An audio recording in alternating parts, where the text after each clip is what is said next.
नमस्कार दोस्तों, जय मैकेनिक। आज हम बताएंगे मेरे दोस्त, मेरे सामने एक डिस्कवर 135 है और ये प्रॉब्लम हम जो बता रहे हैं, चाहे डिस्कवर 100 सीसी हो, चाहे 150, 125 या पल्सर, जिन बाइक में ज़्यादातर लाख में 2 वायर होते हैं, उन सब में इसी प्रकार से समस्या आती है।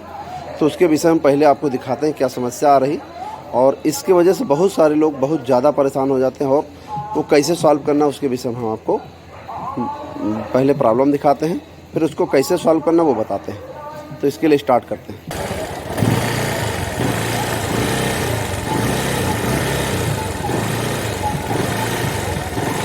इसमें देखिए समस्या कहाँ से आ रही वो हम बताते हैं। देखिए लाइट कैसे हो रही, देखिए बिल्कुल मर गई। ठीक, समस्या कहाँ से हो रही, और ऐसे मर जाती है और फिर क्या होता है, थोड़ी देर बाद बंद होने लगती है। देखिए यानी लाइट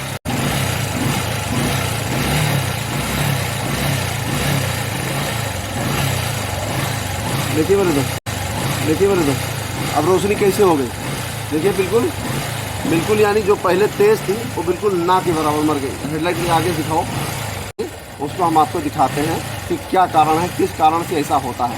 ठीक है, देखिए अब ऐसे में क्या होता है, एक्सीलेटर अगर हम ना पकड़े तो ये बिल्कुल मर जाती है, यानी गाड़ी बिल्कुल बंद, फिर इसमें स्टार्टिंग और झटके सब प्रॉब्लम आती है। ठीक है, अब ये प्रॉब्लम देखो कहाँ से है मेरे दोस्त। देखिए इसके लिए क्या हुआ कि ये प्रॉब्लम कभी कभी क्या होता है कि रेगुलेटर से भी हो जाता है और कभी कभी इसके सॉकेट से होता है, लेकिन ज़्यादातर हमने जो चेक किया है तो सॉकेट से होता है, जहाँ से अल्टरनेटर से करंट निकलता है। ठीक, पहले हमने आपको प्रॉब्लम दिखाना चाहा, और फिर देखिए यहाँ से दूर से देख लीजिए, ये थोड़ा सा जला हुआ महसूस होगा आपको।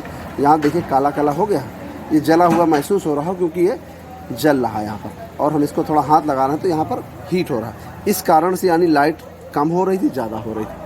ठीक, अब हम आपको थोड़ा सा दिखाएं। देखें भैया, इधर दिखाइए लाला। देखें मेरे दोस्त, ये दोनों सॉकेट इसके जले हुए हैं।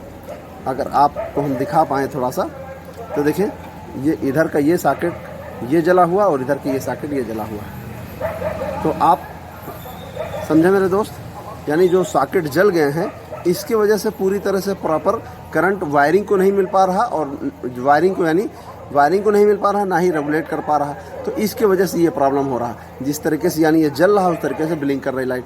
अब हमको सिर्फ यही कनेक्शन सही करना है, इससे प्रॉब्लम सही हो जाता है। पहले हम इसको जॉइंट करते हैं, साफ कर देते हैं, फिर दिखाते हैं मेरे दोस्त। अब देखो हमने इसको वायर को जोड़ दिया, अब स्टार्ट करते हैं। देखिए इसमें रोशनी जैसे कोई पैसे है और कम न ज़्यादा, क्योंकि ये प्रॉब्लम कहाँ से थी मेरे मित्र, सिर्फ यहाँ से थी, सिर्फ यहाँ से। और यहाँ से अगर हमने क्या किया कि इसको वायर को अलग से जोड़ दिया, यानी क्योंकि वहाँ से हम जोड़ रहे थे तो वहाँ वो सॉकेट जला हुआ था, और इसको बस अब अलग से टेप लगा के सेट कर देंगे, तार से बांधेंगे यहाँ पर, दोनों अलग अलग ना हो, और टेप लगा के सेट कर देंगे। सिर्फ इतनी सी प्रॉब्लम, लेकिन इतनी सी प्रॉब्लम के लिए बहुत सारे लोग बहुत ज़्यादा परेशान हो जाते हैं। और इसके वजह से क्या होता है, ना पूरी तरह से बैटरी चार्ज होगी, ना हेडलाइट पूरी तरह से जलेगी, और जब आप हेडलाइट जलाएंगे तो बंद होगी, और जब तक बैटरी चार्ज रहेगी तब तक चलेगी बाइक, और जब डिस्चार्ज होगी बैटरी तो फिर मिसिंग करना और झटके लेना, ये सब प्रॉब्लम हो जाती है। तो इसलिए आपको जब भी किसी प्रकार से ऐसे समस्या होती है तो सबसे पहले आपको ये कॉइल की ये तार चेक करना है। ये नीले और नीले तार आपस में चेक करेंगे तभी करंट आता है। इसको ये लाइन यहाँ से यहाँ तक और यहाँ से रेगुलेटर तक, अगर कहीं पर भी डैमेज है तो ये समस्या करेगा। तो आपको यही लाइन आपको चेक करना है। तो मेरे मित्र, मेरे पास जो भी जानकारी बताना चाहे, वीडियो पसंद है लाइक करें, शेयर करें, कमेंट करें, और चैनल ज़रूर सब्सक्राइब करें। नमस्कार दोस्तों।